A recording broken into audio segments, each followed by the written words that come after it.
বাস্তব ঘটনা অবশ্য অনেক সময় কাল্পনিক গল্পের চেয়ে বিস্ময়কর হয় জানি, তবু যেন এই ব্যাপারটায় বিশ্বাস করতে কিছুতেই প্রবৃত্তি হচ্ছিল না।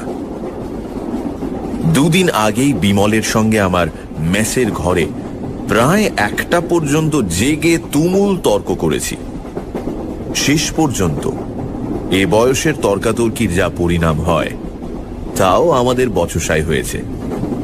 দুজনেরই জেদ ও রাগ বেড়ে গেছে এবং পরস্পরকে যা তা বলে যুক্তির অভাব পূরণ করেছে। আমি বলেছি, যেমন বুনোদের দেশে জঙ্গলের মাঝে থাকিস তেমনি জঙ্গলি বুদ্ধিও হয়েছে। বিমল বলেছে, শহরের মাঝখানে ইলেকট্রিক লাইটের তলায় বসে বারফট্টায় সবাই মারতে পারে। এক রাত ভেরেন্ডির জঙ্গলের ধারে মাহুরি কুঠিতে কাটাতে পারলে বুঝতাম। হেসে উঠে বলেছিলাম, কাটাবার কি দরকার? তোর ভূত শহর আর ইলেকট্রিক লাইটকেই বা ডরায় কেন? বেছে বেছে যত পোড়ো বাড়ি আর জঙ্গলে না থেকে সেই তো এখানে এলেই পারে। বিমল চোটে উঠে জবাব দিয়েছে, তার দায় পড়েছে। ভূত আছে এ কথা তোর কাছে প্রমাণ করার জন্য তার তো মাথা ব্যথা নেই। বিমলকে আরো রাগিয়ে দিয়ে বলেছি, তার না হোক তোর তো আছে। তুই নিজে কোনোদিন মাহুরি না মুহুরি কুটিতে তাকে দেখেছিস?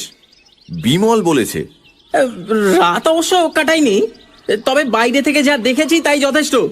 আমি এ কথার উত্তরে এমন ভাবে বিদ্রুপের স্বরে বলেছি যে বিমল মর্মাহত হয়ে চুপ করে গেছে।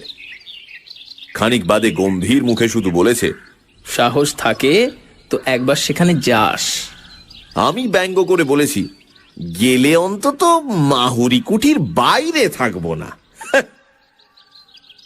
পরের দিন সকালে অবশ্য আমাদের এই তর্ক নিয়ে মন কষাকষির কোনো চিহ্ন আর ছিল না। বিমল সকালে ট্রেনেই তার কাজের জায়গায় চলে যাবে, আমি স্টেশনে তাকে তুলে দিতে গিয়েছিলাম।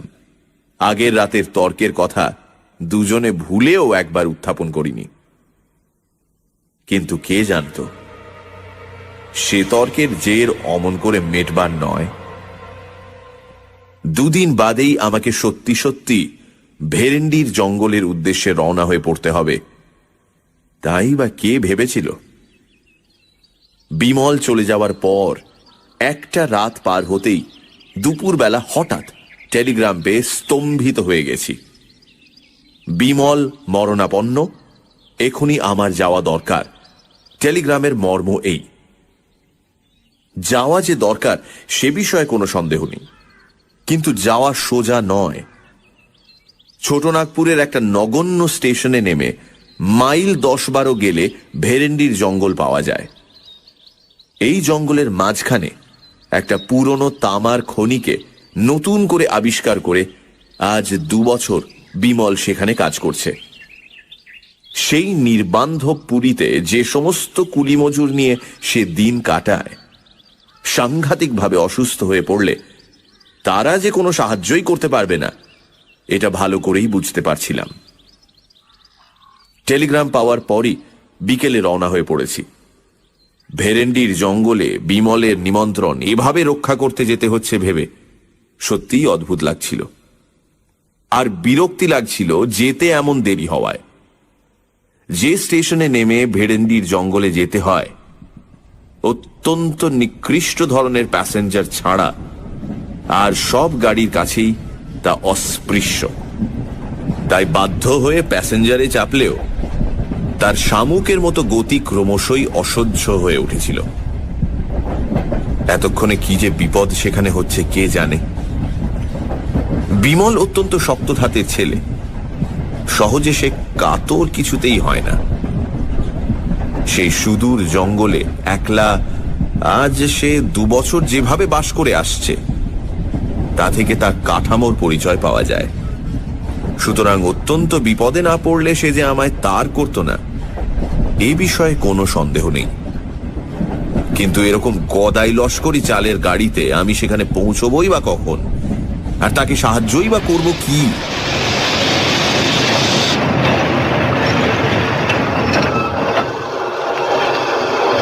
বিকেলবেলা যে গাড়ি রওনা হয়েছিল সমস্ত রাত গুটি গুটি করে চলে ভোর প্রায় 4টের সময় টিনের চাল দেওয়া নিতান্ত আক্ষুটে চেহারার একটি স্টেশনে সে গাড়ি আমায় নামিয়ে দিলে।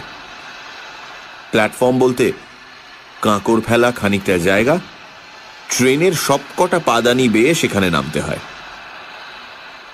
স্টেশন নয়, মনে হলো যেন জনহীন কোনো প্রান্তরে নেমেছি। শীতের রাত্রে ভোর 4টের সময় বেশ অন্ধকার থাকে, তার উপর গাঢ় কুয়াশায় স্টেশনের একটি মিটমিটে তেলের বাতি প্রায় অদৃশ্যই হয়ে গেছে। প্ল্যাটফর্মে জনমানব কেউ আছে বলে মনে হলো না। মিনিট খানেক থেমে গাড়িটা স্টেশন ছেড়ে চলে যেতেই তার নির্জনতা আরো যেন ভয়াবহ হয়ে উঠল।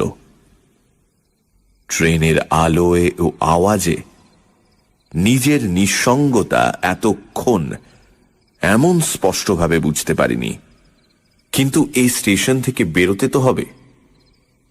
ভেরেন্ডির জঙ্গলের রাস্তা এখান থেকে 10-12 মাইল দূর, এইটুকু মাত্র জানি। কোন দিকে যে যেতে হবে সে সম্বন্ধে কোনো ধারণাই নেই। জিজ্ঞাসাই বা করি কাকে? টিকিট চাইতেও তো কেউ আসে না। স্টেশনের অস্পষ্ট বাতিটার দিকে এবার এগিয়ে গেলাম। স্টেশনের ঘরে কোনো না কোনো লোক নিশ্চয়ই আছে। ঠাহরিয়ে! সত্যিই একেবারে আঁতকে উঠে দাঁড়িয়ে পড়লাম। মানুষ নয়, যেন বাঘের গলার আওয়াজ।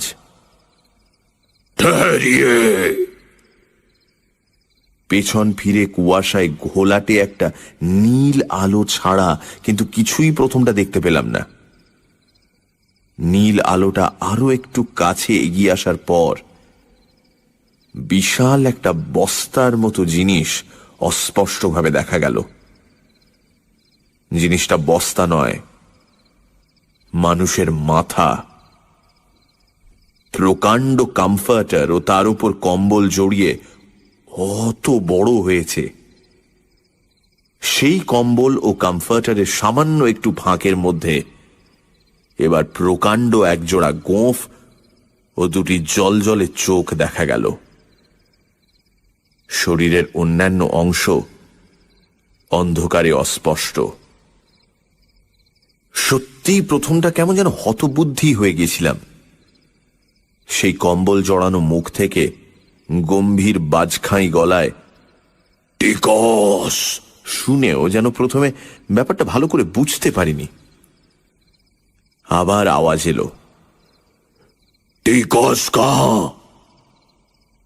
এবার ব্যস্ত সমস্ত হয়ে পকেট থেকে টিকিট বার করলাম এবং পর মুহূর্তে ভাল্লুকের মতো একটা মোটা লোমওয়ালা হাত হঠাৎ অন্ধকার থেকে যেন বেরিয়ে এসে আমার হাত থেকে সেটা কেড়ে নিলে মনে হলো। সাহস করে এবার জিজ্ঞাসা করলাম, ভেরেন্ডির জঙ্গলের রাস্তা কোন দিকে বলতে পারেন? নীল আলোটা দূরে সরে যেতে শুরু করেছিল ইতিমধ্যে। সেটা থামল এবং কুয়াশার ভেতর থেকে শোনা গেল সবিস্ময় প্রশ্ন, ভেরেন্ডির জঙ্গল, যেখানে তামার খনি আছে। নীল আলোটা আমার কাছে সরে এলো। কমফর্টার ও কম্বলের বস্তার তলা থেকে দুটি চোখ আমায় তীক্ষ্ণ সবিস্ময় দৃষ্টিতে লক্ষ্য করছে। বুঝতে পারছিলাম ব্যাপারটা কি। হঠাৎ উদার মত জানা শুনে চমকে উঠলাম এবং কিছু জিজ্ঞাসা করবার পূর্বেই বিমূঢ় হয়ে দেখলাম লোকটা চলে যাচ্ছে। পর মুহূর্তে নীল আলোটাই হঠাৎ বোধহয় নিভে গেল। অন্ধকারে অন্তত আর কিছু দেখা গেল না। কিন্তু আমার এখন প্ল্যাটফর্মে দাঁড়িয়ে থাকলে তো চলবে না। স্টেশনের সেই আলোটি লক্ষ্য করে আবার এগিয়ে গেলাম। সেই আলোর কাছেই বাইরে বেরোবার গেটটা পেয়ে তবু আশ্বস্ত হওয়া গেল পাশেই স্টেশনের একটিমাত্র ঘর, ভেতর থেকে টেলিগ্রাফের টরে টক্কা আওয়াজ আসছে। গেট দিয়ে বেরোতে বেরোতে কৌতূহল ভরে একবার জানলা দিয়ে উঁকি মেরে সত্যি বিস্মিত হলাম। একটা কুলি বা চাপরাশিরও সেখানে দেখা নেই। বাইরেও কুয়াশাচ্ছন্ন অন্ধকার, শুধু একটা অস্পষ্ট পায়ে চলা পথের ধূসর ধোঁয়াটে রেখা কোনো রকমে চেনা যাচ্ছে। আপাতত আর কোনো পথ না দেখতে পেয়ে সেইটিকে অনুসরণ করাই যুক্তিসঙ্গত মনে হল। খানিক বাদেই অন্ধকার কেটে গেলে আর ভাবনার কিছুই থাকবে না। তখন কাউকে জিজ্ঞাসা করে নিলেই চলবে। কিন্তু আকাশ পরিষ্কার হওয়া সত্ত্বেও কাউকে জিজ্ঞাসা করবার সুবিধা কিছুই হলো না। এরকম নির্জন পথ কোথাও আছে বলে জানতাম না। চারিধারে বিশাল ঘন জঙ্গল, একেবারে নিস্তব্ধ। মানুষ দূরের কথা, এই ভোরের বেলা একটা পাখির আওয়াজও সেখানে শোনা যায় না। সৌভাগ্যের কথা, জঙ্গলের মধ্যে পায়ে চলার দু একটা রেখা ছাড়া এই পথ কোথাও দুভাগ হয়ে যায়নি। ঘণ্টা চারেক চলার পর পথ ক্রমশ উপরে উঠেছে বুঝতে পারলাম। জঙ্গলও সেখানে আরো নিবিড়। একটা চড়াই পার হয়ে দূরে একটা পাথুরের ঢিবির ধারে ছোট একটা বস্তির মতো দেখতে পাওয়া গেল।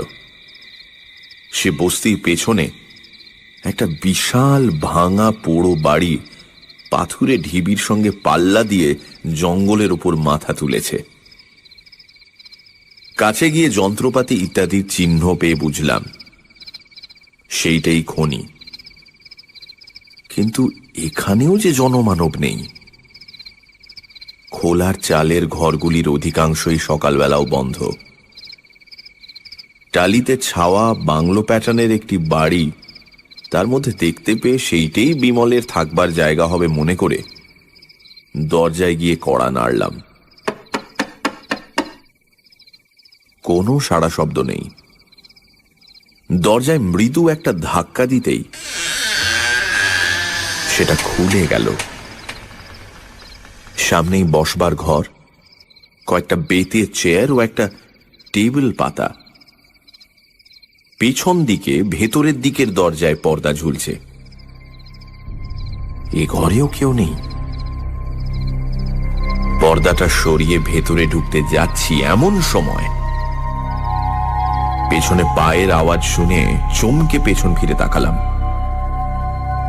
চমকে উঠবার কথা বটে। প্রায় 6 ফুট লম্বা, অত্যন্ত রোগা ও সরু যে লোকটি ঘরে ঢুকেছে, বিজ্ঞাপনের ব্যঙ্গচিত্র ছাড়া অমন চেহারা কোথাও চোখে পড়েনি। জিজ্ঞাসা করলাম, বিমল বাবু কোথায় আছেন বলতে পারো?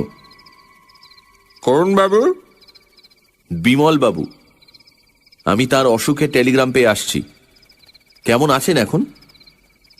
ইঞ্জিনিয়ার বাবু কমাইতে বলে লোকটা হাতের ও মুখের অপরূপ একটা ভঙ্গি করলে। কিছু বুঝতে না পেরে বললাম, ইঞ্জিনিয়ার বাবুই হলো, কিন্তু তিনি কোথায়? লোকটা আমার দিকে খানিক অদ্ভুতভাবে তাকিয়ে থেকে যা বললে তার মর্ম বুঝতে আমার মিনিট দুয়েক লাগলো, এবং তারপর স্তম্ভিত হয়ে আমি ঘরের একটি চেয়ারে বসে পড়লাম। ধীরে ধীরে তারপর সমস্ত ব্যাপারটাই শুনলাম। আমি টেলিগ্রাম পেয়ে যখন ট্রেনে রওনা হয়ে পড়েছি তখন বিমল এ জগৎ থেকেই রওনা হয়ে গেছে। সবচেয়ে আঘাত পেলাম যেভাবে সে মারা গিয়েছে তার বিবরণ শুনে। এক হিসেবে আমি তার মৃত্যুর জন্য দায়ী, কারণ কোনো অসুখে বিমল মারা যায়নি। তার মৃত্যু অত্যন্ত রহস্যজনক। কলকাতা থেকে ফিরে এসে বিমল বোধহয় আমার বিদ্রূপ স্মরণ করেই জেদের বসে মাহুরি কুঠিতে সমস্ত রাত একলা কাটায়। তার সঙ্গে যারা কাজ করে তারা সকলেই মানা করেছিল, কিন্তু সে শোনেনি। শেষ রাত্রে অদ্ভুত একটা গোঙানি শুনে তার বেয়ারা রামদিন ঘর থেকে বেরিয়ে এসে বাইরের মাঠে বিমলকে অচৈতন্য অবস্থায় পড়ে থাকতে দেখে। ধরাধরি করে তাকে ভিতরে তুলে আনার পর দেখা যায় তার মাথায় গভীর আঘাতের চিহ্ন, গায়েও নানা জায়গায় দাগ আছে। সে নিজেই পড়ে যাক বা কেউ তাকে ফেলে দিয়ে থাকুক, কোনো উঁচু জায়গা থেকে পড়ার দরুন যে তার মাথায় দারুণ চোট লেগেছে এ বিষয়ে কোনো সন্দেহ ছিল না। অনেক সেবা শুশ্রূষার পর সকালের দিকে আধ ঘন্টাটাক তার জ্ঞান হয়েছিল। সেই সময় সে আমায় টেলিগ্রাম করতে বলে, কিন্তু তারপর উন্নতির বদলে ক্রমশ তার অবস্থা খারাপের দিকে যেতে থাকে। বিকেল 4টের সময় সে মারা যায়। এদেশের লোকের, বিশেষত অশিক্ষিত কুলি মজুরদের কুসংস্কার অত্যন্ত বেশি। তাদের ইঞ্জিনিয়ার বাবুকে ভূতেই যে ফেলে দিয়েছে এ বিষয়ে তাদের কোনো সন্দেহ নেই। সেই জন্য বিমলের মৃত্যুর পর তার সৎকার করেই তারা সদল বলে খনির বস্তি থেকে চম্পট দেয়। আমি সেই জন্যই সকালে এসে কাউকে কোথাও দেখতে পাইনি। বেচারা রামদিনও পালিয়েছিল। যাওয়ার সময় তবু বুদ্ধি করে সে স্টেশনে আমার ঠিকানায় আর একটা তার করে দেয়। আগেই রওনা হওয়ার দরুন আমি সে তার পাইনি। যে স্টেশন মাস্টার সে তার নিজের হাতে পাঠিয়েছিল তার অদ্ভুত আচরণের ও কথাবার্তার মানে এবার যেন একটু বোঝা গেল। যার কাছে সমস্ত খবর পেলাম, ব্যঙ্গচিত্রের চেহারার মতো চেহারার অদ্ভুত সেই লোকটি রামদিন। আজ সকালবেলা সে সাহস করে বাবুর জিনিসপত্রের তদারক করতে কিংবা চুরির মতলবে যে কারণেই হোক ইঞ্জিনিয়ার বাবুর কুঠিতে এসেছে। সমস্ত ব্যাপার শোনবার পর আমার মনের অবস্থা যা হলো তা বর্ণনা করা অসম্ভব। বিমলের এ পরিণামের কথা আমি স্বপ্নেও ভাবতে পারিনি, কিন্তু এ ব্যাপারের পর চুপ করে চলে যাওয়াও আমার পক্ষে অসম্ভব। ভূতই হোক আর যাই হোক, এ ব্যাপারের রহস্য ভেদ আমায় করতেই হবে। আমার সংকল্প আমি তখনই ঠিক করে ফেলেছি। ভেরেন্ডির জঙ্গল থেকে নিকটস্থ থানা প্রায় এক বেলার পথ। দুপুরে রামদিনকে সেখানে খবর দিয়ে পাঠিয়ে আমি রাতের জন্য প্রস্তুত হতে লাগলাম। আর কিছুর জন্য না হোক, অন্তত বিমলের কাছে দেওয়া আমার প্রতিশ্রুতি রাখার জন্যই মাহুরি কুঠিতে এক রাত আমায় কাটাতেই হবে। তার জন্য আয়োজন অবশ্য বেশি কিছু করবার নেই। শুধু একটা জোরালো বৈদ্যুতিক টর্চ ও একটা ছোট লোহার রডই আমি সঙ্গে নেব ঠিক করলাম। সন্ধ্যের আগে রামদিনের ফিরে আসবার কথা, কিন্তু রাত প্রায় 7টা হয়ে গেলেও তার কোনো পাত্তা পাওয়া গেল না। মুখে আমায় কথা দিলেও ভূতের ভয়ে সে যে শেষ পর্যন্ত সরে পড়েছে বুঝতে পারলাম। কিন্তু পুলিশের লোকেরও দেখা নেই কেন? রামদিন কি থানায় খবরও তাহলে দেয়নি? জঙ্গলের মাঝে পরিত্যক্ত খনির বস্তিতে আমি সম্পূর্ণ একা। রাত 9টা বাজবার পর আর অপেক্ষা করতে পারলাম না। পুলিশের লোক আসুক বা না আসুক, মাহুরি কুঠিতে একাই আমায় যেতে হবে। সানডে সাসপেন্সে আজ প্রেমেন্দ্র মিত্র লেখা মাহুরি কুঠিতে এক রাত। ভূতের অস্তিত্ব নিয়ে দুই বন্ধু ভূপেন আর বিমলের মধ্যে লেগে যায় তুমুল তর্ক। বিমল ভূপেনকে চ্যালেঞ্জ করে বলে, সাহস থাকে তো একবার জঙ্গলের মধ্যে ভুতুড়ে মাহুরি কুঠিতে যেন সে যায়। বিমল কাজ করে একটি জঙ্গলের খনিতে। মরণাপন্ন বিমলের কাছ থেকে হঠাৎ একটা টেলিগ্রাম পেয়ে ছোটা নাগপুরের ছোট সেই স্টেশনে হাজির হয় ভূপেন এবং পৌঁছে জানতে পারে বিমল মাহুরি কুঠিতে রাত কাটাতে গিয়ে রহস্যজনকভাবে মারা গেছে।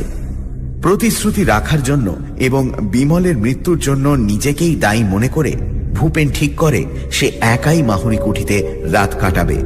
তারপর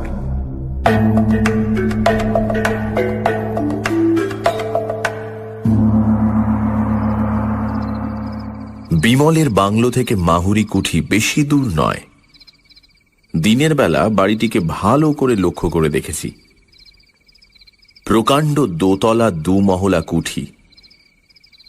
কি খেয়ালে যে এখানে এত বড় বাড়ি কেউ নির্মাণ করেছিল বোঝা কঠিন। বাড়িটির অবশ্য অত্যন্ত ভগ্ন দশা। বড় বড় গাছ তার দেয়াল ভেদ করে বেড়ে উঠেছে। বাইরের দিকের ঘরগুলির জানলা দরজার চিহ্ন আর নেই। এই শুকনো দেশেও ভেতরের ঘরগুলিতে শ্যাওলা ও আগাছা জন্মেছে প্রচুর।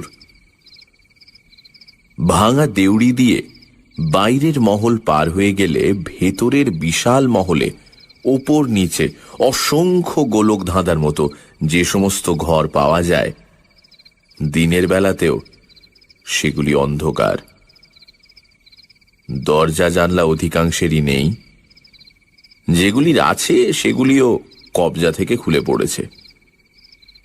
আসবাবপত্র অনেক ঘরে এখনো অত্যন্ত জীর্ণ অবস্থায় টিকে আছে। শুধু বোধহয় ভূতের ভয়ে চোরও সেখানে প্রবেশ করেনি বলে। অমূলক ভয় আমার নেই, তবুও টর্চ হাতে বাইরের দেউড়ি দিয়ে মাহুরি কুঠিতে প্রবেশ করবার সময় নিজের অনিচ্ছা সত্ত্বেও গা যে ছমছম করে উঠেছিল তা স্বীকার করতে বাধ্য হচ্ছি। এমন গাঢ় জমাট অন্ধকারের সঙ্গে পরিচয় আমার সত্যিই কখনো হয়নি। টর্চের আলোতে যেন সবলে তাকে কেটে বেরোতে হচ্ছে। বাইরের মহলের ওপর নিচের সমস্ত ঘরগুলো ঘুরে দেখে ভেতরের মহলে ঢুকলাম। নিচের ঘরগুলোর দুর্দশা অত্যন্ত বেশি। আগাছায় মেঝে প্রায় ছেয়ে গেছে। ইট সুরকি পাথর জায়গায় জায়গায় পড়ে আছে স্তূপাকার হয়ে। ঘরগুলিতে ঢোকাও বিপজ্জনক। সে সমস্ত ঘর ছেড়ে এবার ভগ্নপ্রায় সিঁড়ি দিয়ে দোতলায় উঠলাম। দোতলার ঘরগুলি এখনো অনেকটা ভালো অবস্থায় আছে। একটার পর একটা ঘর টর্চের আলোয় ভালো করে পরীক্ষা করে যেতে যেতে কিন্তু অস্বাভাবিক কোনো কিছুই দেখতে পাচ্ছিলাম না। বিমলের মৃত্যুর রহস্য এ বাড়ির সঙ্গে জড়িত না থাকলে অনায়াসে মনে করা যেত যে নেহাত কুসংস্কারের দরুন এখানকার লোক এই পোড়ো বাড়িটাকে এমন বিভীষিকাময় করে তুলেছে। বাড়িটির একটি বিশেষত্ব অবশ্য আগেই উল্লেখ করেছি। ঘরগুলি এমন বিশৃঙ্খলভাবে সাজানো, যেখানে সেখানে দরজা ঘুলঘুলি প্রভৃতি এমনভাবে বসানো যে সব শুদ্ধ একটা বিরাট গোলক ধাঁধা বলে মনে হয়। এক ঘর থেকে আর এক ঘরে যেতে যেতে পথ গুলিয়ে ফেলবার সম্ভাবনা এখানে অত্যন্ত বেশি। সম্প্রতি সত্যিই তাই গুলিয়ে ফেলেছি বলে মনে হচ্ছিল। খানিক আগে যে ঘর ছেড়ে গেছি সেই ঘরেই আবার ঘুরে এসে সবিস্ময়ে তখন দাঁড়িয়ে পড়েছি। ওপরে উঠবার সিঁড়িটাও যে ঠিক কোন দিকে হবে বুঝতে পারছিলাম না। খানিক চুপ করে দাঁড়িয়ে থেকে মাথাটা ঠিক করে নিয়ে আবার এগুতে যাব এমন সময় পায়ে যেন কি একটা ঠেকল। টর্চের আলো সেখানে ফেলে অত্যন্ত বিস্মিত হয়ে গেলাম।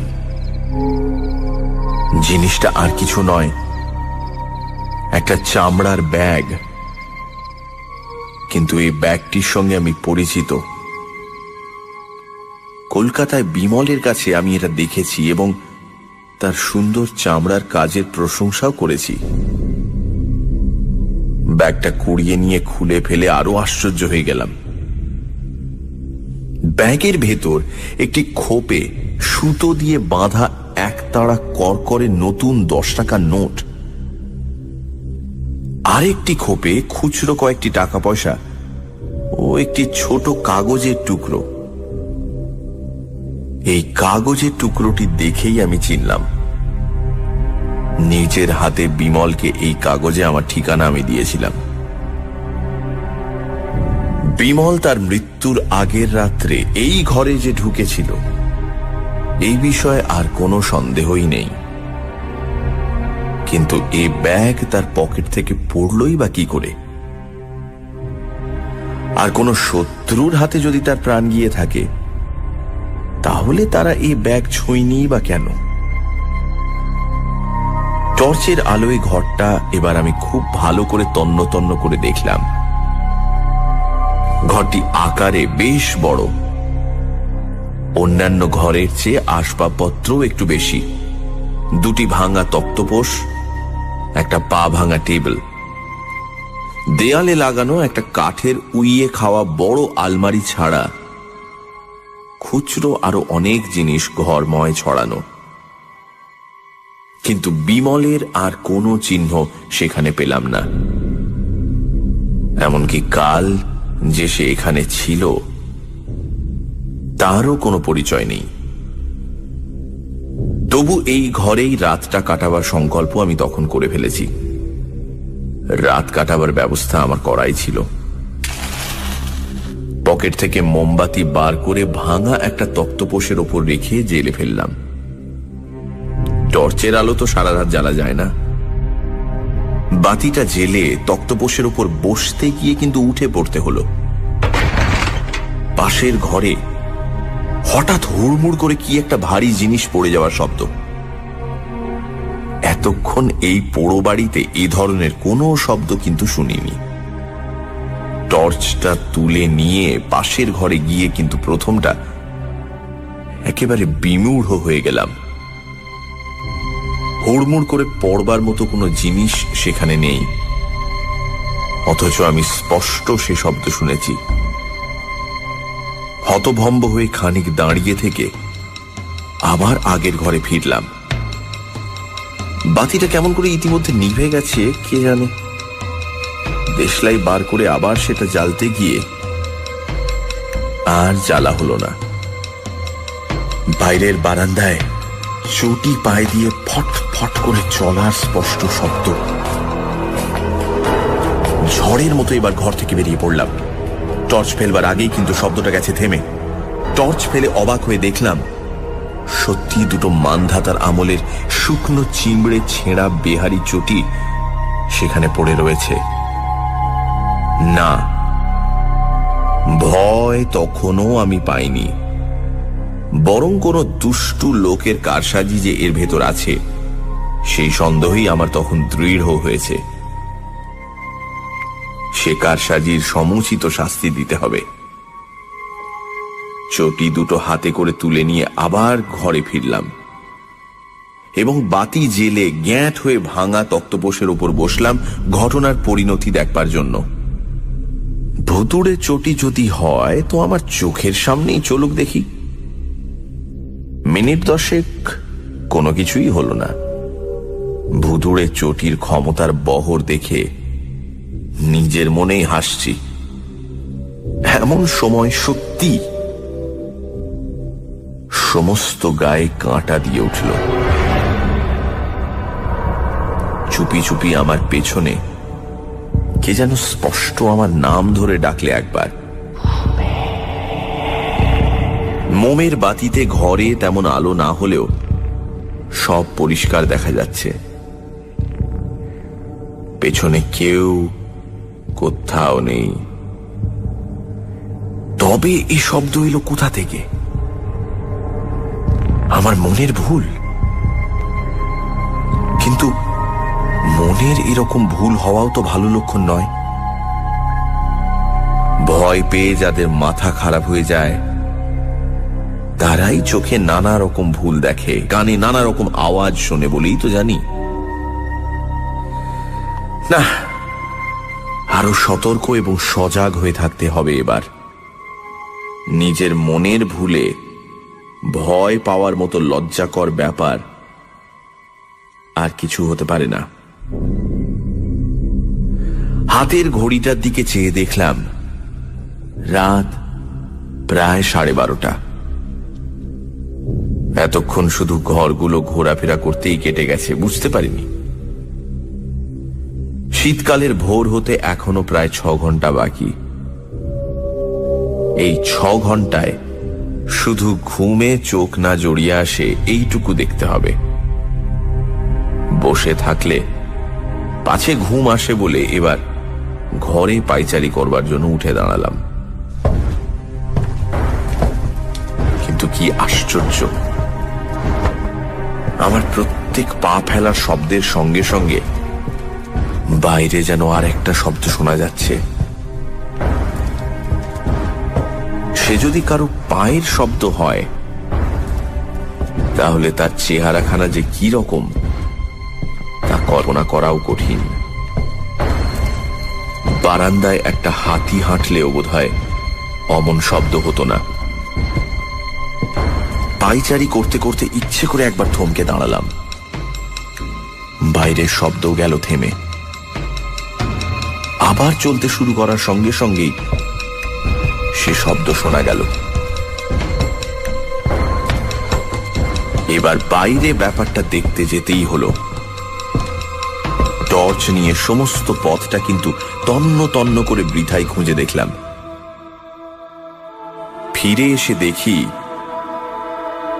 আবার আলো গেছে নিভে। না, ব্যাপারটা ক্রমশই বিরক্তিকর হয়ে দাঁড়াচ্ছে। দেশলাইটা বার করেছি এমন সময়। আলো জ্বেলো না ভূপেন। মিথ্যে কথা বলে লাভ নেই। সমস্ত শিরদাঁড়া বেয়ে একটা যেন বরফ গলানো জলের স্রোত নেমে গিয়ে সমস্ত শরীর অবশ করে দিল। এই যে স্পষ্ট বিমলের গলা। খানিকক্ষণ শুকনো গলা দিয়ে কোনো আওয়াজ বেরুল না। তারপর জড়িত স্বরে কোনো রকমে বললাম, কে তুমি? আমি বিমল। দোহাই তোমার, আলো জ্বেলো না। কেন? তাহলে আমার আর এখানে থাকা হবে না। তোমাকে দুটো কথা বলে যেতে চাই, তাও বলে যেতে পারবো না। তুমি ভয় পেয়েছো ভূপেন? ধরা গলায় ঢোক গিলে বললাম, না। তাহলে টর্চ না জেলে এগিয়ে এসে এই তক্তপোষটায় বসো। আমি হাতড়ে হাতড়ে তক্তপোষটায় এসে বসলাম। অন্ধকারে আবার শোনা গেল, তুমি আসাতে কি খুশি যে হয়েছি বলতে পারি না। কথাটা শুনে নিজে যথেষ্ট খুশি না হলেও বললাম, তাই নাকি? হ্যাঁ, তুমি না এলে আমায় এখানে কতকাল বন্দী হয়ে থাকতে হতো কে জানে। কেন? দুটো দরকারি কথা না বলে আমি পৃথিবী ছেড়ে যেতে পারছিলাম না। পৃথিবী ছেড়ে কোথায়? খানিকক্ষণ কোনো উত্তর পাওয়া গেল না। আবার জিজ্ঞাসা করলাম, কোথায় বললে না? সে কথা জানতে চেও না, তোমাদের জানবার অধিকার নেই।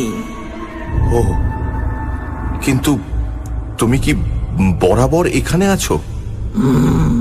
বরাবর।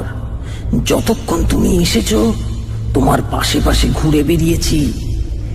এখন একটু তোমার পাশে বসবো। তাড়াতাড়ি বললাম, না না, কি দরকার। কিন্তু ওসব শব্দ টব্দ কি তুমি করছিলে? আমি না না, আমি নয়, ওরা ওরা সব করেছে। সভয়ে সবিস্ময়ে বললাম, ওরা? হ্যাঁ, ওরাও আছে। ওরা ওই রকম করতে ভালোবাসে, আমার কিন্তু ভালো লাগে না। তবে থামলে কেন? তবে তবে অনেকদিন পৃথিবীতে থাকতে হলে বিরক্তি আসে, তখন ওইসব বদখেয়াল হয়। তো ওরা কি অনেক দিন আছে? অনেক দিন। যোধমাল তো মানসিংহের সঙ্গে মনসবদার হয়ে এসেছিল, আর দেবদত্ত অশোকের সময়ের। এতদিন ওরা কেন এখানে আছে? কি করবে, মায়ার বন্ধন। যোধমল এখানকার এক রাজকোষ লুট করবার সময় দামি একটা মতির মালা পেয়ে এক জায়গায় লুকিয়ে রেখেছিল। সেই লুকোনো জায়গার কথা কাউকে জানাবার আগেই তলোয়ারের খোঁচায় মারা যায় বলে বেচারার আজও মুক্তি হলো না। একটু উৎসুক ভাবে বললাম, কাউকে জানালেই তো পারে। যাকে তাকে জানালে তো হবে না। ওর বংশধর, আত্মীয় স্বজন, অন্তত দেশের লোক না হলে জানাবার উপায় নেই। অর্থাৎ মারোয়ারি চাই? মারোয়ারিরা আবার এধার মারায় না। যোধমাল সম্বন্ধে নিরুৎসাহ হয়ে বললাম, আর দেবদত্ত? দেবদত্ত? দাঁড়াও, জিজ্ঞেস করে দেখি। খানিকক্ষণ সব নিস্তব্ধ। তারপর শোনা গেল,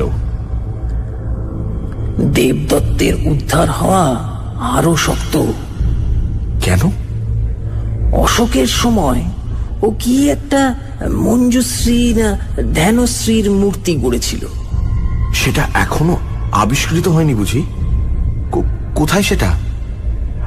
আমি না হয় প্রত্নতত্ত্ব বিভাগে। না না, আবিষ্কৃত হয়েছে বই কি, কিন্তু পণ্ডিতরা তর্কাতর্কি করে তার নাম নিয়ে বাঁধালে গোল। কেউ বলছে সেটা দেবী মূর্তিই নয়, কেউ বলছে কি বলে প্রজ্ঞা পারমিতা। হ্যাঁ, তো তাতে কি? চুপ চুপ, দেবদত্ত একেবারে ক্ষেপে উঠবে এখনই। তাতেই তো সব। নাম ঠিক হওয়া না দেখে ও কিছুতেই যেতে পারছে না এখান থেকে। আমি না এলে তুমিও যেতে পারতে না? বোধ হয় না। ওইসব বদখেয়াল? তাও হয়তো হতো। এখনই তো মাঝে মাঝে কিরকম নিষ্ফিস করে। কি নিষ্পিস করে? হাত? একটু হাসির শব্দ শোনা গেল। হাত তাকে বলে না, তবে গলার স্বরে অত্যন্ত অস্বস্তি বোধ করে বললাম, যাকে ভাই, তোমার কি কথা ছিল না, যা বললেই তোমার ছুটি? হ্যাঁ, ছুটি, একেবারে ছুটি। একটু ভয়ে ভয়ে জিজ্ঞাসা করলাম, বলা হলেই তুমি চলে যাবে? তৎক্ষণাৎ। কিন্তু তুমি চলে গেলে এই যোধমাল আর দেবদত্ত? না না, তোমার কোনো অনিষ্ট ওরা করবে না, আমার বারণ আছে। তবে বলো এবার। এই বলছি। ও আবার কি? ও কিছু না। কিন্তু হেঁচকির মতো শোনালো যেন। পাগল, হেঁচকি কোথায়? কিন্তু আমরা তো ওকেই হেঁচকি বলি। আমরা বলি না। তবে কি ওটা? ও আমাদের ভৌতিক দেহের বোধকার। ভূতকার কি? ও কথার মানে তোমরা বুঝবে না। ওটা এই জগতের কথা। ও জগতের কথা আলাদা নাকি? এতক্ষণ তো বেশ বাংলা বলছিলে। অনেক কষ্টে অনুবাদ করে বলতে হচ্ছিল, কিন্তু ভূতকারের অনুবাদ হয় না। না ভাই, এটাই হেঁচকি। ভূতকার। আমি তাহলে আলোটা জ্বালছি। দোহাই তোমার, এখন এখনো আমার কথা বলা হয়নি। কথা তুমি পরে বলো খন, এখন একটু জলের চেষ্টা করি। আমাদের জল লাগে না, আলো জ্বাললেই আমায় চলে যেতে হবে। তা না হয় খানিক চলে গিয়ে তোমার বুৎকারটা থামিয়ে এসো। বলে সত্যি দেশলাই বের করে মোমবাতিটা জেলে ফেললাম। কিন্তু এ কি, ঘরে যে কেউ নেই। এ কি ব্যাপার? বিমল, তুমি আছো এখানে? বিমলের কোনো উত্তরের বদলে শোনা গেল কয়েক সেকেন্ড মাত্র বিমূঢ় হয়ে দাঁড়িয়ে থাকবার পর আমার মনে আর কোনো সংশয় রইল না। এগিয়ে কড়া দুটো ধরে সজোরে কাঠের আলমারির পাল্লা দুটো আমি খুলে ফেললাম। এই কি বিমল, তুমি সশরীরে? বিমলের গলা থেকে বেরোলো, ব্যাপারটা এতক্ষণে বোধহয় অনেকখানি বোঝা গেছে।